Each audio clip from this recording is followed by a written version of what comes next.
Hello, everyone. Welcome back. Today, I am going to show you a really fun game, which a student of mine and I played together a couple of days ago. The student's name is Joshua, and I was also very excited because this is the first time in 2.5 years that I had a lesson with him in person. Before COVID, we used to do that, and then COVID happened, and Saturday night was the first time we had a lesson in person, and we played this game together. The time control was 15 minutes with a 10-second increment. Joshua is about 1500 USCF, and he's getting better and better. And this was one of the most instructive games that I have been a part of, and you will see why.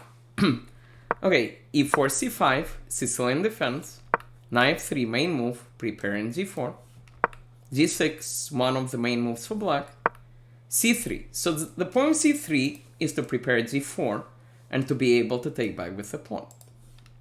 Play knight f6, attacking the pawn, but not really, because if we take, white has a tactic. I'm going to pause for a second and see if you can find it. I hope you were able to find queen here, forking the knight and the king. But white played pawn e5.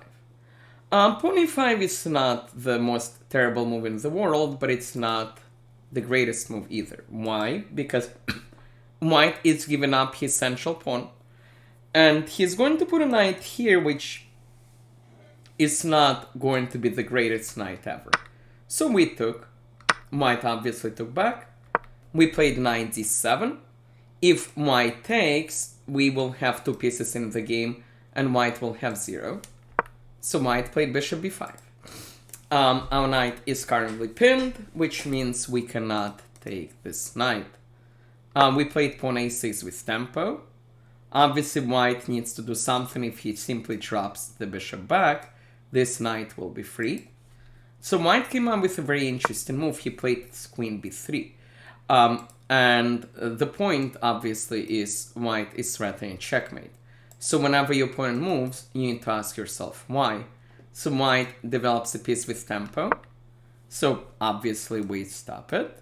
And we are renewing a threat of taking the bishop.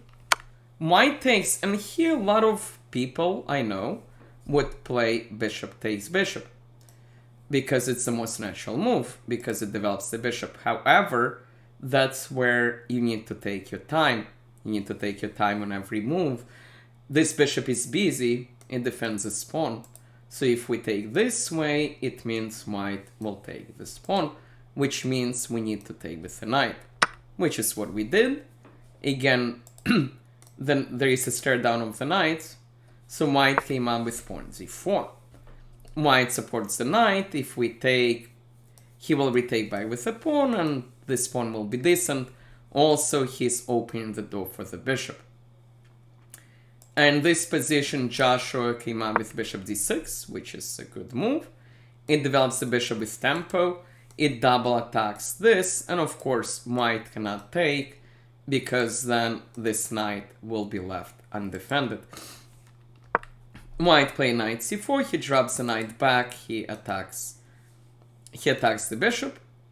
And of course, we want to preserve this bishop. We have a long-term advantage of two bishops. There is no need to allow this trade. So we drop the bishop back. It's a pretty good bishop. And this knight is vulnerable. We can kick it soon and then get our bishop in the game. White develops the bishop to e3. Also sometimes attacking this pawn twice. We played b5 as discussed previously, attacking this knight, but also allowing for the second bishop to cause trouble. Notice white traded off his light square bishop, so our very powerful bishop will have no counterpart. White drops the knight back, and here Joshua came up with the idea of c4, which is not completely terrible. It gives us more space.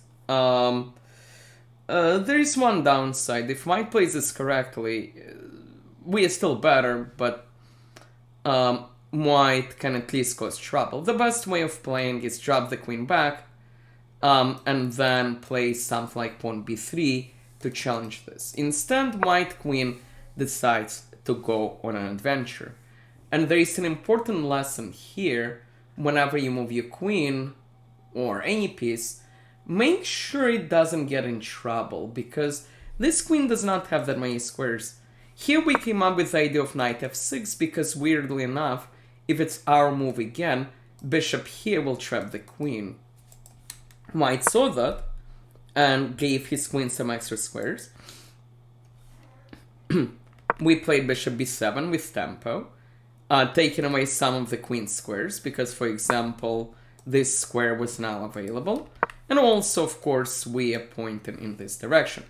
White played f3. In this position, we actually made a small mistake. We were determined to stop... we wanted to trap this queen. We wanted to play bishop here, but the queen has one safe square to go to, which is g5. So we played h6, which is like high-level hope chess move, but there was a better move which simply wins a piece. I'm going to pause and have you figure out what black should do.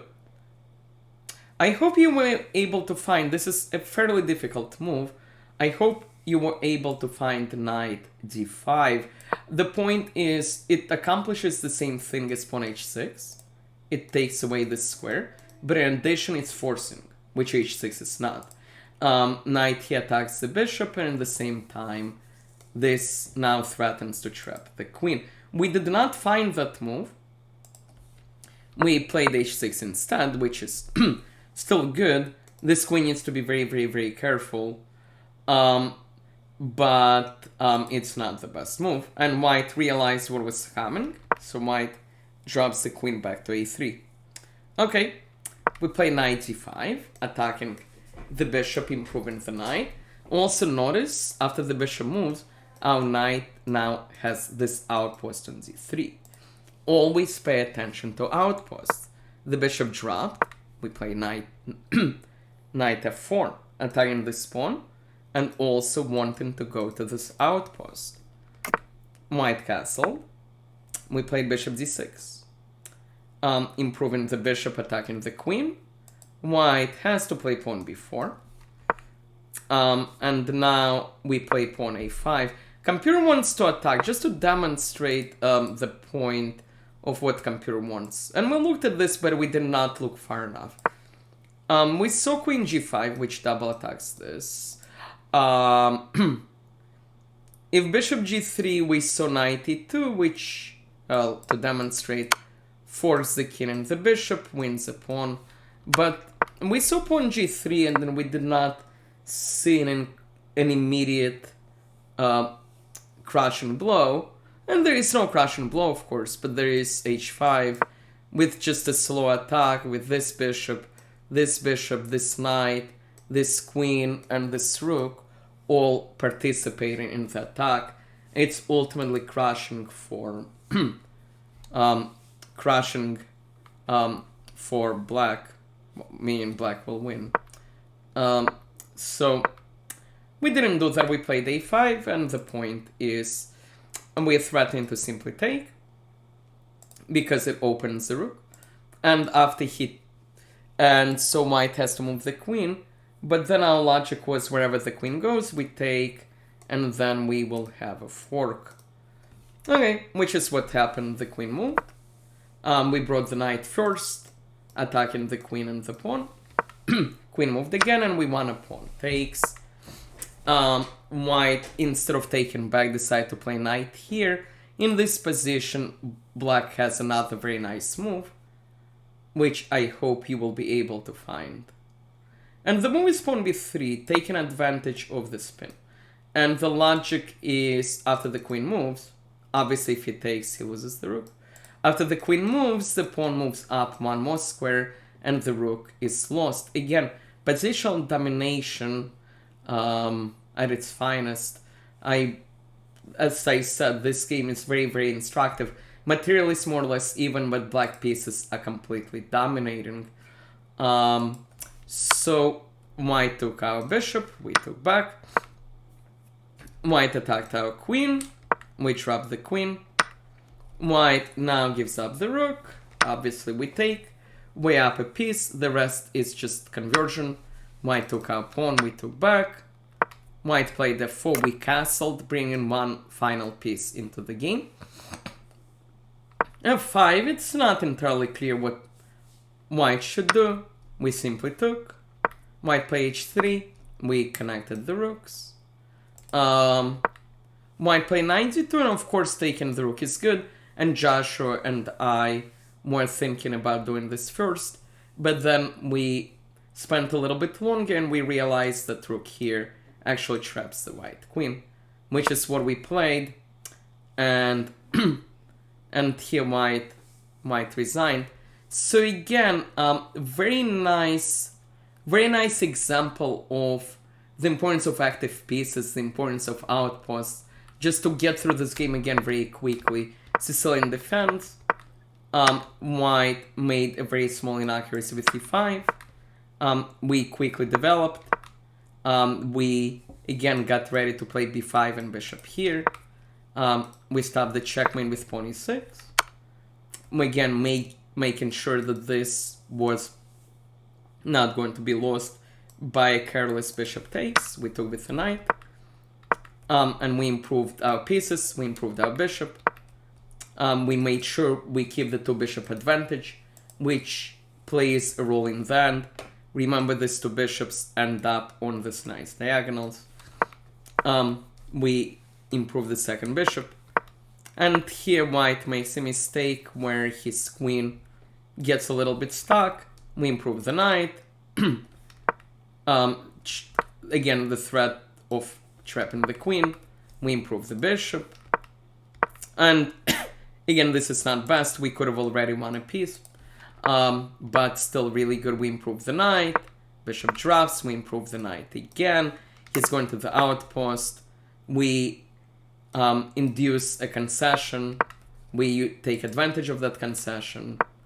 We win a pawn. And now one more blow with b3, b2, which is crushing.